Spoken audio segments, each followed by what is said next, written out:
Vocation सब याद है। हाँ, पास हो गए आप लोग एग्जाम। इसी में सारे पॉइंट्स भी याद कर लो, जैसे हेडिंग्स याद है वैसे उसके अंदर के पॉइंट्स भी याद कर लें, तो पीटी में भी गड़बड़ ना हो, मेंस में भी लिख सके। पीटी की भी तैयारी हो रही है आपकी, ऐसा लग रहा होगा केवल मेंस पढ़ाया जा रहा है, बट कितना परसेंट पीटी बताया मैंने, ये से हो जाएगा 80%। कट ऑफ तो 50-60% ही जाता है यूपीएससी में। एमपी में कितना जाता है कट ऑफ? 70। तो एमपी में थोड़ा पीटी के लिए ज़्यादा फैक्चुअल याद करना पड़ सकता है, यानी प्रश्न आसान होते हैं एमपी के, इसीलिए कट ऑफ ज़्यादा जाता है। निगेटिव भी नहीं होता।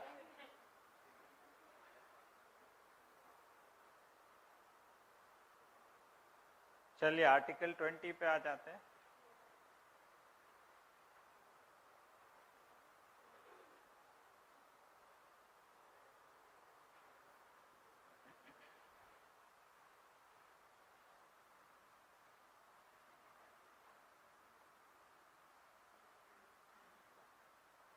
ये अपराधों के लिए दोष सिद्धि के संबंध में संरक्षण देता है। इंग्लिश में बोले तो protection in respect of conviction for offences. 3 प्रकार के संरक्षण देता है। It provides protection against what? Conviction for offences. 3 types of protections, 21, 2, 3।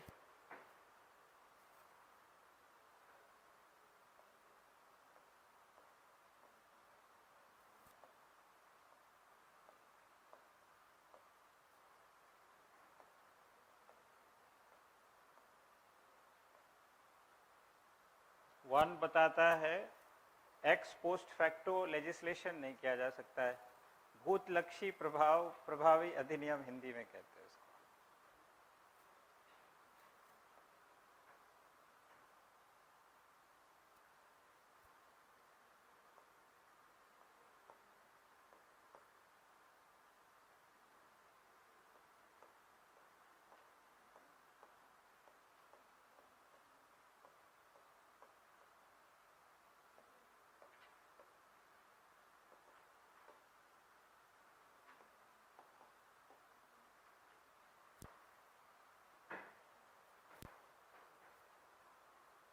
भूतलक्षी प्रभावी अधिनियमन हिंदी में लिख लें। ऑनलाइन वॉल्यूम तो है आपका, चेक कर पाते हो? आवाज जा रही है?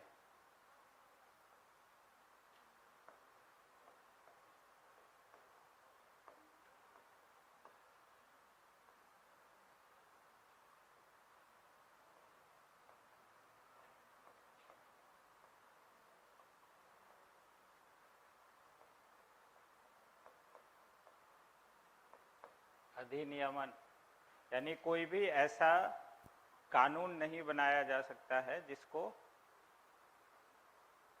भूतकाल से प्रभाव दिया जाए, जो क्रिमिनल एक्ट हो। यानी क्रिमिनल एक्ट जो होगा, आपराधिक अधिनियम, कोई भी ऐसा नहीं बनाया जा सकता है जिसको बैक डेट से प्रभाव दिया जा सके। एक्स पोस्ट फैक्टो इफेक्ट, भूतलक्षी प्रभाव भूतकाल से है। भूत मतलब पास्ट को टारगेट करते हुए कोई भी क्रिमिनल एक्ट नहीं बनाया जा सकता है। So it applies to criminal acts only. Civil act को एक्स पोस्ट फैक्टो इफेक्ट दिया जा सकता है, भूतलक्षी प्रभाव दिया जा सकता है। ऐसा क्यों किया जाता होगा कि क्रिमिनल एक्ट को नहीं दे सकते, सिविल एक्ट को दे सकते हैं? Logic should work.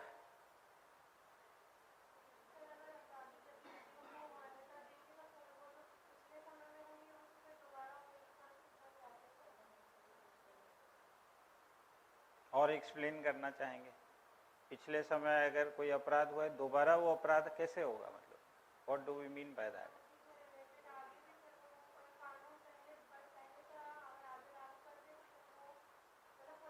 नहीं नहीं, आप समझ नहीं रहे हो। कानून मैंने आज बनाया, 2023 चल रहा है, तो आज के डेट में मैंने कानून बना के पास कर दिया। आज 9 मई चल रही है, 9 मई है आज। तो 9 मई 2023 को कोई क्रिमिनल एक्ट बनाया, किसी चीज को मैंने क्रिमिनलाइज कर दिया कि ऐसा एक्ट करना क्रिमिनल एक्ट कहलाएगा। और उसको मैंने कहा कि ये ऐसा काम किसी ने यदि 2020 में भी किया होगा, 3 साल पहले भी, यानी इसका प्रभाव 9 मई 2020 से माना जाएगा। तो 3 साल तक वैसे कोई भी एक्ट जो किए गए होंगे उसको क्राइम माना जाएगा। ये मैंने आपको एक्सप्लेन किया। अब सोचिए कि ऐसा क्यों अलाउ नहीं किया जाता।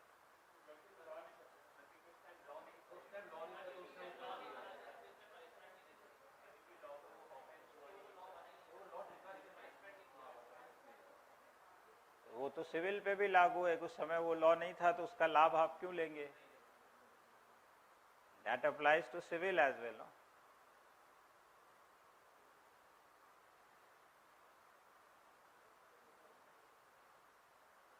और कोई लॉजिक समझ में आता है कि सिविल में अलाउ किया है कि आप जा सकते हो पीछे भी लेके, क्रिमिनल एक्ट में नहीं किया है।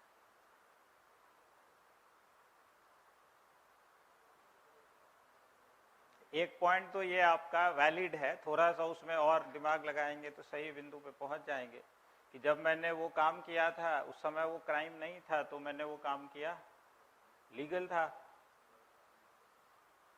इसलिए आज पीछे जाके उसको आप क्राइम नहीं बता सकते, तो मैं जेल चला जाऊंगा। अब इसको अगर आप इस प्रकार से देखें कि किसी को यदि टारगेट करके बनाया जाए कि मैंने पता कर लिया कि पिछले 3 साल में आपने क्या किया है, स्पेशली पॉलिटिकल कोनोटेशन यदि उसका ले, और बता दे कि लाल रंग का कपड़ा पहनना क्राइम होगा, हाँ, और आपको पता है कि हमने इस कलर का कपड़ा पहना है या मेरे पास वो कपड़ा है, तो उठा के जेल में डाल देंगे, ऐसा तो नहीं हो सकता। क्योंकि मुझे पहले से बता देते कि रेड कलर का कपड़ा पहनना क्राइम है। तो यहाँ जितने भी हैं 1 2 3 4 लोग दिख रहे हैं रेड कलर के, आपको पता होता क्राइम है तो नहीं पहन के आते, या नहीं पहनते। ऐसा होगा नहीं, मतलब मैं ये बता रहा हूँ, इस तरह का एक्ट तो बिल्कुल नहीं बनेगा। आपको याद रहे इसलिए बता रहे हैं कि आपको पीछे जाके कोई भी ऐसे काम के लिए दंडित नहीं किया जा सकता है जो उस समय क्राइम नहीं था, अन्यथा इसका बहुत ज्यादा दुरुपयोग होना शुरू हो जाएगा। So this is not allowed, completely not allowed. Civil में जाके चूंकि कई सारे लाभ होते हैं जिससे आप वंचित रह सकते हो। अब आप पहले से थे, आपने लड़ाई लड़ी, पहले आपको पता चला कि हाँ ये चीज होनी चाहिए, अब आपने उसकी मांग की, आंदोलन किया, धरना दिया, और एक्ट आज से बन गया और आपको लाभ ही नहीं हुआ उसका। तो जब से लोग वंचित हैं उस समय का एक कट ऑफ डेट देखा जाता है कि हाँ इस समय से इस तरह की समस्या आई, और उस समय से जाके वो कानून लागू कर दिया, तो पीछे से जितने भी छूटे हुए लोग हैं उनको उस चीज का लाभ मिल जाता है। जैसे भूमि संबंधी कई सारे कानून होते हैं जिसमें बोला जाता है कि इस साल तक जो भी यहाँ पे बसे थे उनको पट्टे की पात्रता होगी, तो वो एक तरीके से हमने उसको भूतलक्षी प्रभाव दे दिया। या मान लीजिए कि पेंशन रिलेटेड कोई कानून है, उसको बदलना होगा, तो जब से उस तरह का कानून चेंज हुआ था तब से फिर सबको सम्मिलित करना होगा ना। I hope you understood ex post facto legislation क्या होता है।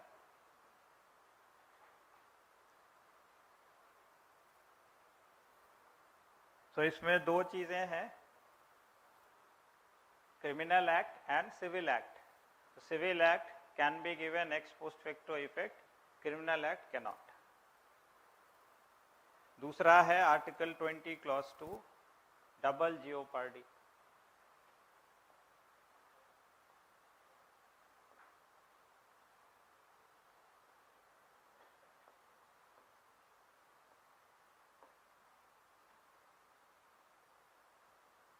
हिंदी में क्या कहेंगे इसको? द्वैध दंडादेश।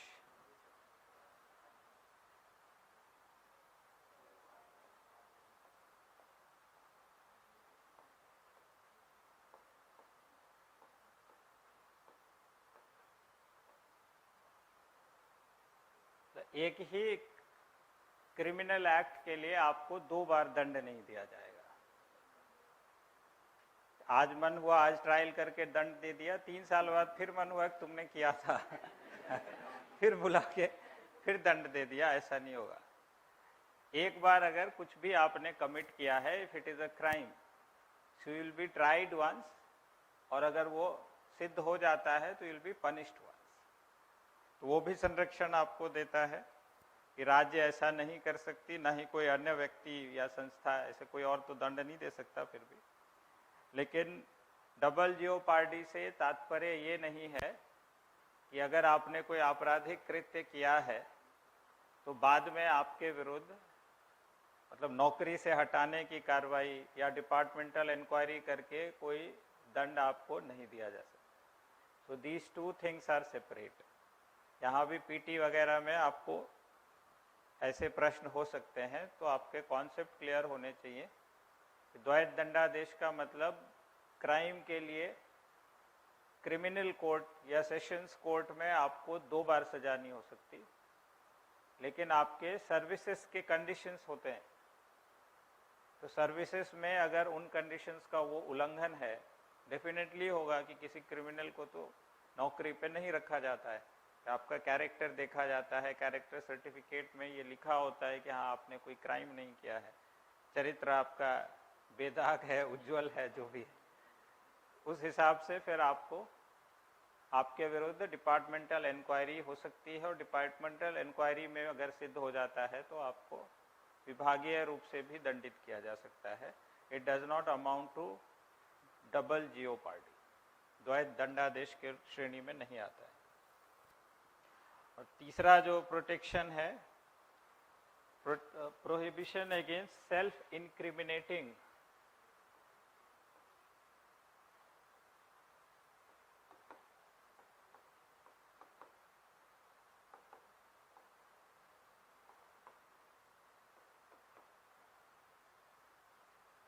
एविडेंस।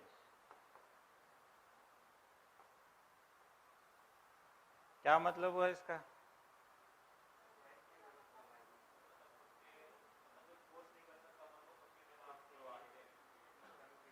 आपको ऐसी कोई गवाही देने के लिए फोर्स नहीं किया जा सकता है, और उसी गवाही के आधार पे आप जिससे दोषी सिद्ध हो जाए। इनक्रिमिनेशन समझ पा रहे हैं ना? क्या समझ पा रहे हैं?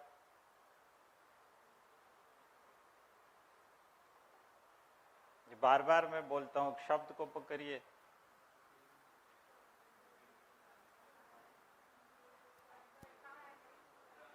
क्राइम वर्ड है ना इसमें छुपा हुआ, तो ऐसी कोई गवाही आपसे नहीं ली जा सकती है जिससे आप क्रिमिनल सिद्ध हो जाएं, आपका क्राइम सिद्ध हो जाए।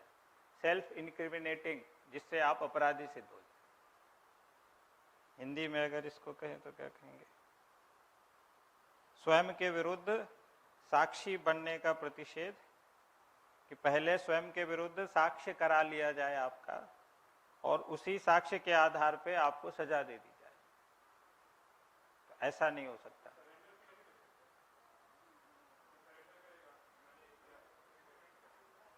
सरेंडर हुआ आत्मसमर्पण, कि मैं ट्रायल के लिए तैयार हूं, ले जाइए। हाँ, अगर आपको लग रहा है कि मैंने कोई क्राइम किया है तो I am surrendering my self in front of law, try करिए, सिद्ध करिए और सजा दे दीजिए।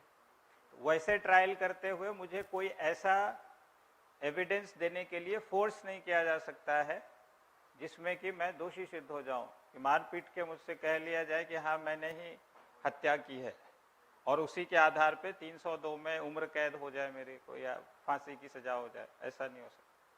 लेकिन अगर स्वेच्छा से मैंने मान लिया तो पुलिस के सामने जो गवाही होती है वो इस श्रेणी में आता है। बट आप कोर्ट में जाके अगर मान लेते हो इन front of judicial magistrate, that is acceptable. वो माना जाता है कि आपने स्वतंत्र रूप से गवाही दी है बिना किसी भय के। तो आपको डरा धमका के इस तरह का कोई भी साक्ष्य आपसे नहीं कराया जा सकता है। हाँ जी,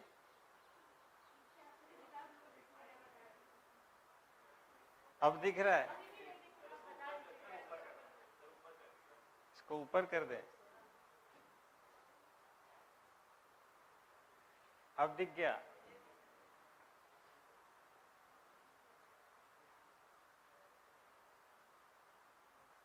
यानी इधर नहीं लिखना है।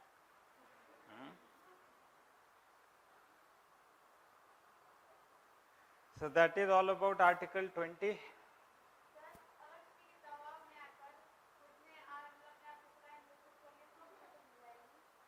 वही तो बोला, किसी के दबाव में आके नहीं मिलेगी, तो उसका तरीका है, कोर्ट में जाके आप बोल आए तो माना जाएगा कि आप दबाव में नहीं हो। अब चाहे दबाव में थे या नहीं थे, कोर्ट में जाके ऐसी गवाही नहीं देनी है। लेकिन बाद में कोर्ट में भी आप मुकर सकते हो, हॉस्टाइल हो सकते हो। पहले दूसरी गवाही दी, बाद में जाके कह दें कि नहीं दी ऐसी, फिर और चीज़ें जोड़ी जाएंगी, सर्कमस्टेंसेस देखे जाएंगे। If there are other documentary और अदर विटनेसेस जो उसको सिद्ध कर रहे होंगे, तो सब जोड़ के फिर देखा जाएगा कि सिद्ध होता है।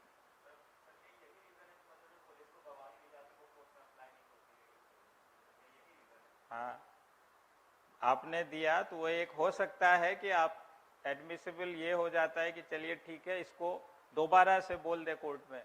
दोबारा से अगर उसको टेस्टिफाई कर दिया, कोर्ट में भी जाके उसने टेस्टिमनी दे दी कि जो पुलिस के सामने हमने बोला है वो सही है, तो मान्य हो जाएगा। But that has to be testified in front of magistrate.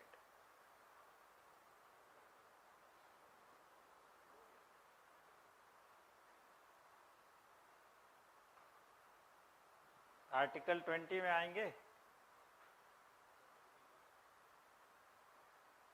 21